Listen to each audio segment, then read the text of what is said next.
காந்திகிராம பல்கலைக்கழகத்தில் இளங்கலை வேளாண்மை 4ஆம் ஆண்டு படிச்சுட்டு இருக்கோம்.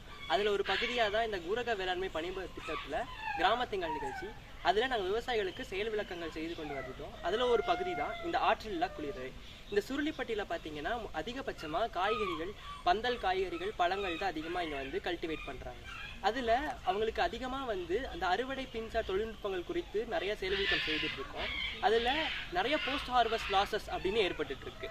அதை குறைக்கிறதுக்காகவும் அவங்களுடைய விலையை அவங்க தக்க வச்சுக்கிறதுக்காகவும் அவங்களுடைய பழங்களுடைய வாழ்நாட்டில் அதிகரிக்காகவும் ஒரு எளிமையான ஒரு சுற்றுச்சூழலுக்கு தகுந்த ஒரு தொழில்நுட்பம் தான் இந்த ஆற்றலில்லா குளிரறை. ஆற்றலில்லா குளிரறை பார்த்தீங்கன்னா இது பூசா ஜீரோ எனர்ஜி கூல் சேம்பர் அப்படின்னு சொல்லுவாங்க. ஏன்னா இதில் எந்த ஒரு எனர்ஜியுமே நம்ம பயன்படுத்த போகிறதில்ல, ரெனிவபிள் தான். இது முழுக்க முழுக்க சுற்றுச்சூழல் உகந்த ஒரு எளிமையான தொழில்நுட்பம். அதாவது அந்த பண்ணையில் இருக்கக்கூடிய எளிமையான பொருட்களை வைத்து கட்டமைக்கக்கூடிய தொழில்நுட்பம். முதல்ல இதுக்கான தேவையான இடங்கள், அதாவது எப்படி இடத்தேர்வு அப்படிங்கிறத நம்ம பார்ப்போம்.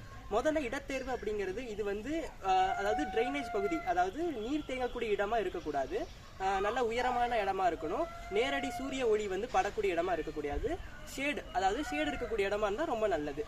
சரிங்களா? ஃபர்ஸ்ட் நம்ம இருக்கக்கூடிய இடத்த சமப்படுத்திக்கணும்.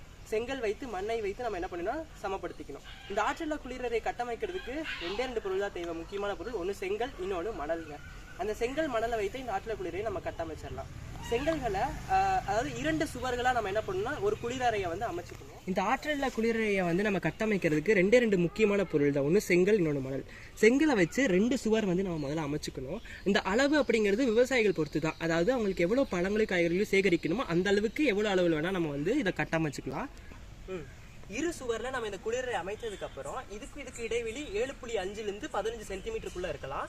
ஸோ அந்த 2 இடைவெளியில நம்ம என்ன பண்ணணும்னா ஈரமணல் கொண்டு நிரப்பிக்கணும். ஈரமணல் கூட நிரப்பினதுக்கு அப்புறம் நம்ம இதுல ரொம்ப முக்கியமான ஒரு கொள்கை என்னன்னா, ஆவியாகும் முறையை தான் இந்த தொழில்நுட்பம் இயங்கி இருக்கு. அதாவது என்னன்னா, எப்பயுமே இந்த செங்கலி இந்த மணலையும் நம்ம எப்பயுமே ஈரமா வச்சுக்கணும். தினமும் இருமுறை நம்ம நீர் தெளிப்பான் கொண்டோ இல்ல சொட்டு நீர் மூலியமாவோ என்ன பண்ணணும்னா ஈரப்பதமாக வச்சுக்கணும்.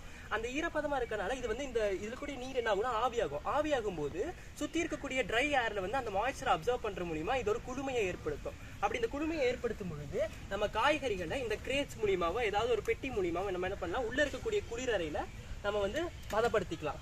பதப்படுத்திட்டு ஏதாவது ஒரு இடுகை வச்சு நம்ம என்ன பண்ணிடலாம், க்ளோஸ் பண்ணிடலாம். இல்லை அப்படின்னா ஏதாவது ஒரு இரும்பை வச்சு நம்ம க்ளோஸ் பண்ணிட்டு மேலே ஒரு ஈர சாக்கு போட்டுட்டோம் அப்படின்னா எப்பொழுதுமே இந்த இடம் குளுமையாக இருக்கும். காய்கறிகளோட வாழ்நாளும் அதிகமாகும். மேலே நம்ம ஒரு எளிமையாக ஒரு கூரை மட்டும் அமைச்சுக்கிட்டோம் அப்படின்னா இன்னும் நல்லதுங்க. ரொம்ப குளுமையாக இருக்கும். இது விவசாயிகளுக்கு ரொம்ப எளிமையான தொழில்நுட்பம். இது இங்கே இருக்கக்கூடிய விவசாயிகள் நிச்சயமாக இந்த எளிமையான தொழில்நுட்பத்தை அவங்க பண்ணையில் நிச்சயமாக கொண்டு அவங்க பயனடையணும்னு சொல்லி வேண்டிக்கிறோம்.